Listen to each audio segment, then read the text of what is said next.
Taoiseach, in calling this debate, the Government has told us that a genuine emergency situation exists, whereby the state would be exposed to considerable difficulties if we fail to act immediately.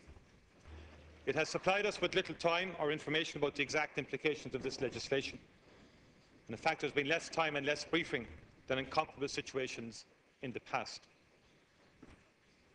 And I would say, Taoiseach, that you should have called the leaders of the opposition in earlier this evening and should have done them the courtesy of briefing the opposition leaders in relation to the situation that was unfolding and in relation to the legislation. And likewise, Minister Noonan, I think you should have briefed yourself personally, the opposition finance spokesperson. Given the emergency nature of this legislation, the lateness of the hour and the importance of it, I think that was the least that should have been done in terms of the Parliament and in terms of the Oireachtas.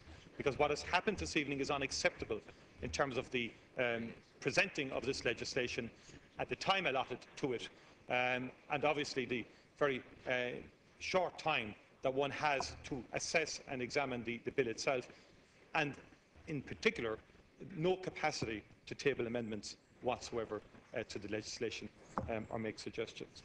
However, having said that, we do believe that we must accept in good faith the statement of Minister Noonan that there is no alternative to producing this legislation in this manner. We would have preferred more detail and perhaps a more specific explanation in relation to the rationale for the bill in terms of the exposure, the risk exposure, in terms of the bank and the state, and in terms of the Minister outlined 14 billion potential risk. And I think you could perhaps, in your wrap-up, outline in some considerable, maybe more detail, the actual specific risks that the state is exposed to in the absence of passing this legislation this evening. We have been informed that major financial implications are inevitable if we delay. And I would commend the Minister's speech this evening, because there was no grandstanding in the speech, unlike the political posturing and political positioning of the Taoiseach and the Taoiseach in their speeches. I will say that the Minister for Finance made a matter-of-fact speech in the context of the bill tonight, which I accept. I will equally say I do not believe that Minister Noonan would misrepresent the facts on so serious a matter. So I do take you in good faith, and I appreciate your integrity as a politician and as a parliamentarian, and I'm prepared to say that here this evening. Now, there are many people on the government benches who achieve their current positions on the basis of always looking for the political angle in every situation. We had that for many, many years, and the Taoiseach may attack many members of the opposition. He is in no position to do so, because in many respects they're replicating your own performance in opposition for many, many years, Taoiseach. Everybody remembers Frankfurt's Way or Labour's. Sorry, please, one speaker at a time. Thank you, Richard. Yeah. So, and attacking the good faith of opponents. That's what you're doing again this evening. I'm not going to copy those tactics, even if there are others who will do so during the debate. As legislators, it is our job to address each measure to the best of our abilities as it comes before us. And I accept what Deputy Donnelly said, that each of us as individuals have that responsibility, even when the circumstances are exceptional, and so exceptional as they are this evening.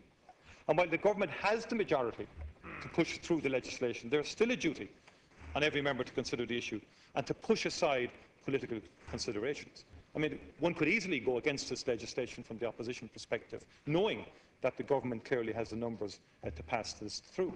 But that would not be, in my view, the honourable approach to take. One has to look at the legislation, the rationale, the statement of the Minister in terms of the exposure to the state, or the risks that the state is exposed to, and act accordingly.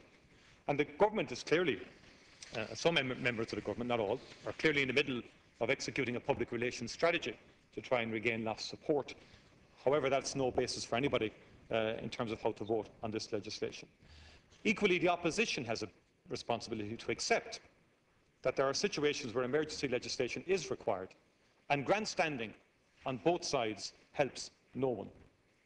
As I said earlier today, everybody supports a deal to lighten the impact of banking debt on Ireland. And Deputy McGrath has outlined the details, the issues in relation to how a comprehensive deal in relation to our bank debt and the issues that should be addressed, and particularly the fundamental issue of the separation of the sovereign debt from banking debt and other issues as well. We are told that this is part of a solution, but we have no detail of this. We have learned, and we learned last year in particular, that any claim by the government to have secured dramatic progress has to be examined in detail before it can be believed. And according to reports, the Governor of the Central Bank is continuing his negotiations with colleagues on the ECB Council. And we may know more at 1 o'clock tomorrow afternoon. His technical and negotiating skills are considerable, and he has worked tirelessly, even in the face of the headwinds caused by ministers grandstanding in the media. We continue to wish Governor Honohan well in his work on Ireland's behalf, and I know the government has placed enormous faith in Governor Honohan. And I would like to remind the Taoiseach that it was Governor Honohan who said, actually, not just in the context of the Nyberg report, but in another report, that the bank guarantee actually, that without a bank guarantee, the impact would have been catastrophic. That's the words of the person. That is the words of the person who is now negotiating on behalf of the ceiling. I just want to put that on the record. Yeah. Just want to put that on the record. Stop trying. I didn't interrupt anyone this evening. I didn't interrupt the Taoiseach. I didn't interrupt the Taoiseach. Yeah. Sorry, no further interruptions now. And it's on the record. He said the impact without a guarantee would have been absolutely catastrophic, over and above the very negative impact of the recession itself. And in the context of that, Minister Rabbitte, in the context of that, when you came into power, there was 36 billion unguaranteed bondholders out there. Right? 16 billion of that unguaranteed and unsecured. Every one of them paid. Nothing at all to do with the bank guarantee. Nothing at all to do with the bailout. So please, less of the grandstanding.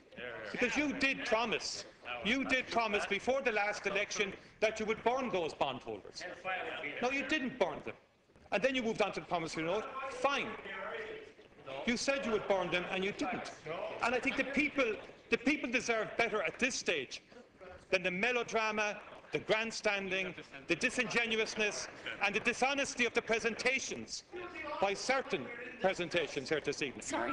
That is what the people should have to do with that. Minister, you're being disorderly to say you don't like the truth. Sorry, Minister, I'm saying very calmly what the truth is. You're being disorderly.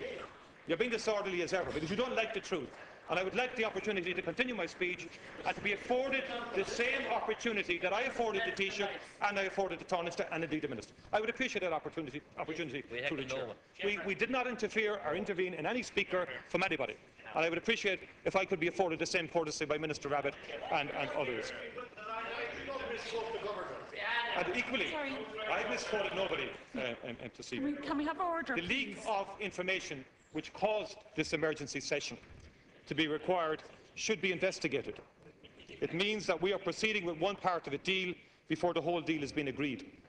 It is to be hoped that this does not cause further problems on top of the reported annoyance at political posturing by our ministers. In the limited time that we've had available to be briefed or to seek advice, it appears to us that this legislation is a legitimate part in a process of lessening the impact of banking debt on the public finances. However, we have a number of important questions which we would like the government to answer.